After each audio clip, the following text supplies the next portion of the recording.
Please, continue. Tell us about this truth you discovered. Very well. Bear in mind, however, that the purpose of this conversation is not to impart scholarly knowledge, for such requires that you comprehend the subject matter, which you will not. We will forego the intricacies of our scientific methodology and deal only with the conclusion, the end of our society and our world. We acknowledge, with regret, that your star is in the midst of the same panic-induced cataclysm that befell Deneb 3. As such, in order to avoid causing undue distress, we will refrain from explicitly stating how much time you have remaining. You are entirely too kind. I pray you recount your tale as you see fit.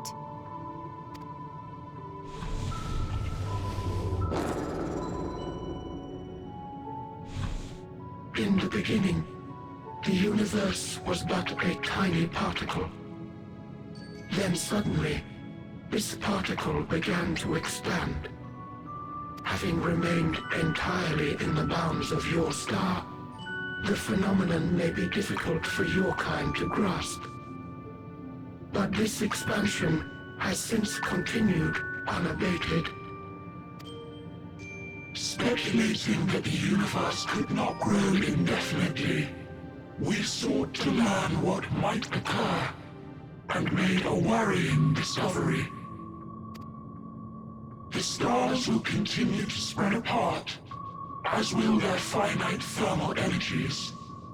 Eventually, all heavenly bodies will grow cold and freeze.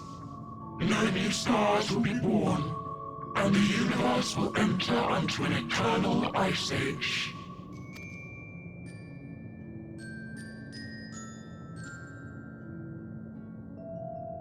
In hopes of proving that this determination was erroneous, we scrutinized our research from all angles, even as we sought to avert the everlasting winter. The endeavor proved fruitless. So infamously so, in fact, that it became synonymous with vain effort. The universe as we know it would end, and there is no way to prevent it. Beneath the weight of this knowledge, our society stagnated. Though we had time still, it was a cold comfort. Why strive for anything when desolation is assured? When our wealth of wisdom, accumulated since the dawning of our kind, would be forever lost. No civilization would rise from our ashes. No scholar recover our knowledge. In silence unbroken, naught would stir. Intellect was once our pride. Overnight, it became our shame. Our works, monuments to futility.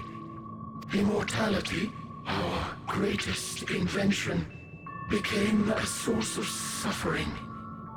Rather than suffer on, many chose to unmake themselves by means of etheric exsanguinators.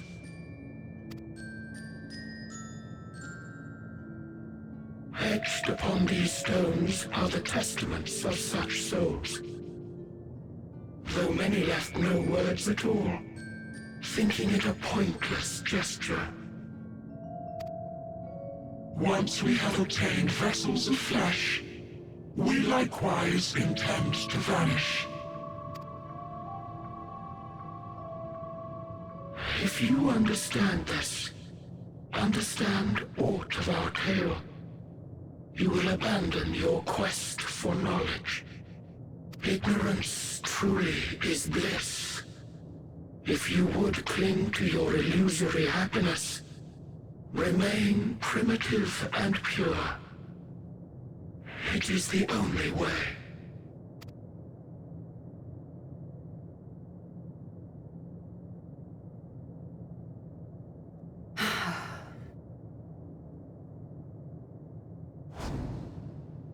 So that's your story.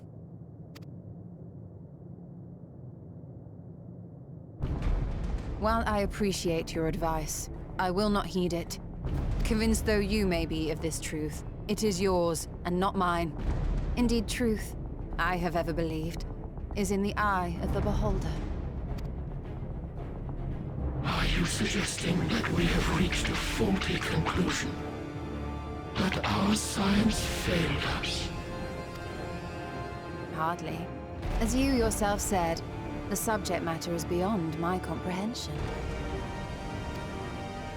And that, I accept, is true. I do not possess the knowledge to prove or disprove your conclusion. In my mortal years, I doubt I could even approach the wisdom of the air. But of one thing am I absolutely certain. I would not be happier in ignorance. Ishtola, no! You mustn't!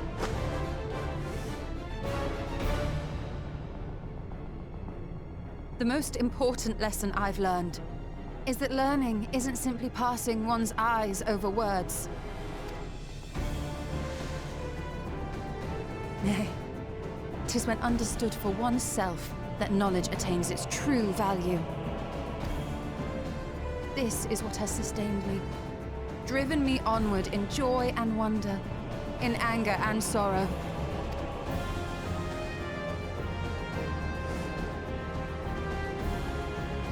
The universe may end, and all may be for naught, but I will live as I always have. I will always seek out new knowledge, and no conclusion of yours, no matter how grim, can dampen my desire.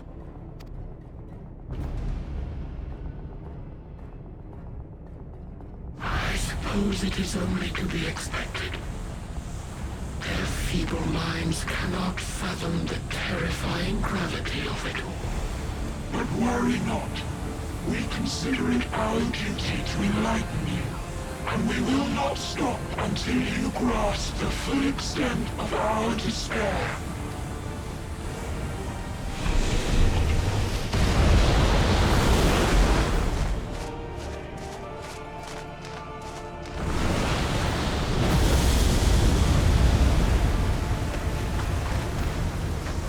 Keep calm and listen well. Though my body will soon dissipate, there may be a way to restore it. Asm's magic. So long as our souls remain, you can use it to summon us back. But you mustn't, for it would mean losing our way forward. This I only reveal so that you can promise not to invoke the magic. We came here knowing what victory may cost, so press on. Press on. And do not look back.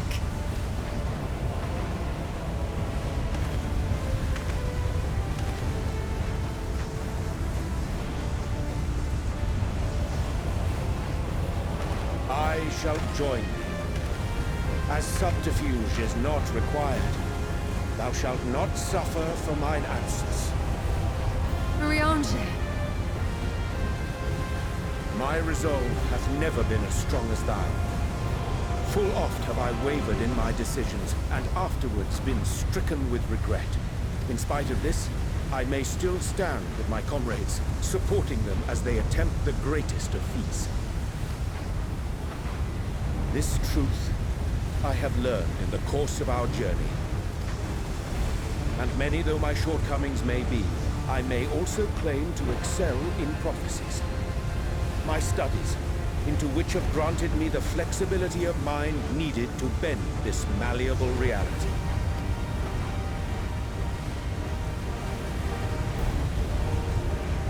Thus shall I hope that thou mayest have the strength to resist, and our comrades the strength to continue.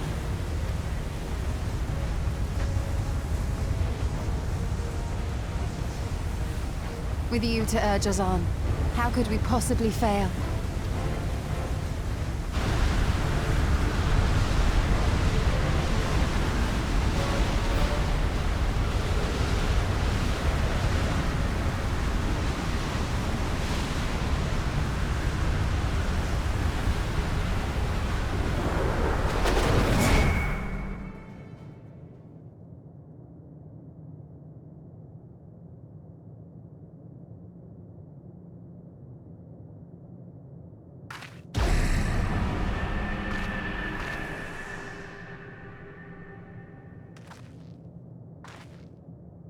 What's this? An extinguished civilization. Rekindled.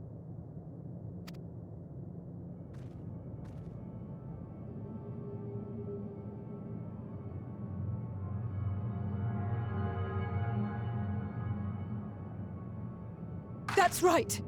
Our quest doesn't end here. We'll press on, and we will find you!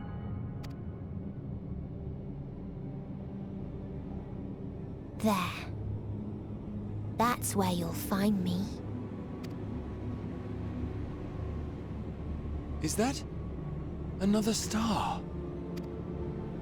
Of the stars we visited, most were already devoid of life. And where there was life still, the inhabitants wished for death. But even death, we learned, isn't truly the end. It is but a part of the cycle of rebirth.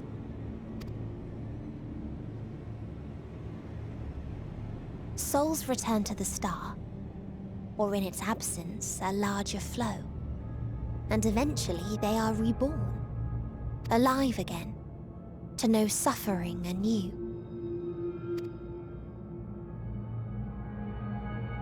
True salvation lies not in dying. It lies in not being born.